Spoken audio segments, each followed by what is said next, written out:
think it's really impossible for me to choose. I think the only thing that's constant about me is my totally changeable nature.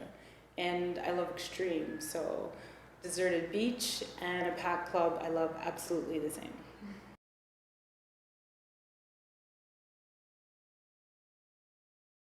So for me, it always starts with mining images from mostly magazines, but sometimes the internet. But there's something about looking through a magazine and the tactility of it that I really like, because there's something about the attention you pay to something physical versus something that's digital. And I usually look at fashion magazines or architecture magazines because they're these really beautiful spaces, they're very luxe and pristine, but they're not quite lived in. And there's something a little bit uncanny or eerie about that. And I really like the idea of trying to fit in a space, but not quite being able to see somebody in there. But also, we're used to these images because they're in ads.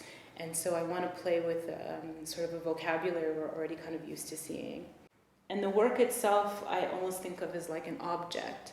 I paint the sides and maybe they're slipping in and out of their spaces because they're always aware of their context and where they are and the borders and the boundaries. And it's always about their relation to it as well.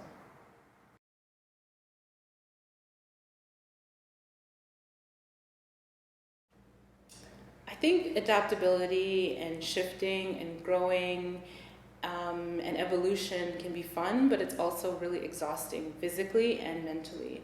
So I want to draw attention to that in the work. It's the moment after you've done something where you could be exhausted. It's the slips, because I think we're so used to presenting ourselves as a finished product. I also want to draw attention to the work involved and the moments in between.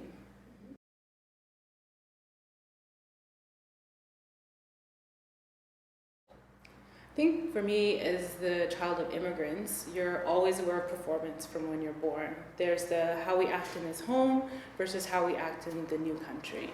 And growing up, I kind of learned how to behave in both worlds. And femininity was one of those tools that I learned to play with. It was about performance because I was quite sporty, and I noticed a difference how I was treated versus when I was presented that way or presented in a normative feminine way. So for me, I've always liked the juxtaposition or the exaggeration to tease out what the rules are and how you're read.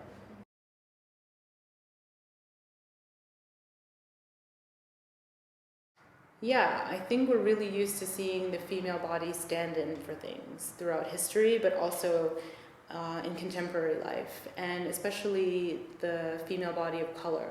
And I want to think about what that means in these spaces. So I always deal with that in any piece of work I do.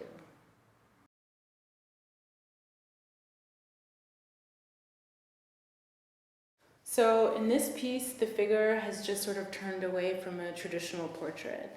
And it's the moment right after the performance. So maybe she's exhausted, but maybe she's also happy that she pulled it off.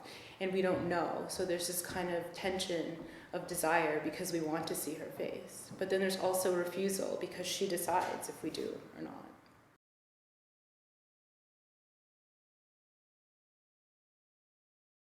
So this work is about, again, the moment right after performance. And it's about when you extend yourself and maybe overextend yourself, like you've reached the limit of what you can handle. And so it's the slip after performance. In this piece, hair kind of features prominently because I also want to talk about hair politics and what it means to present yourself one way in grooming versus another.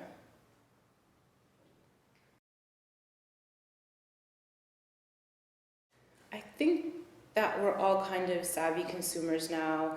You know, within a few seconds, we can just read an ad. So that kind of creates a moment where we're trying to brand ourselves really effectively and other people. And so with the work, I kind of want to slow down that moment and kind of play with unconscious archives and figure out why we make the decisions we do about how we brand something.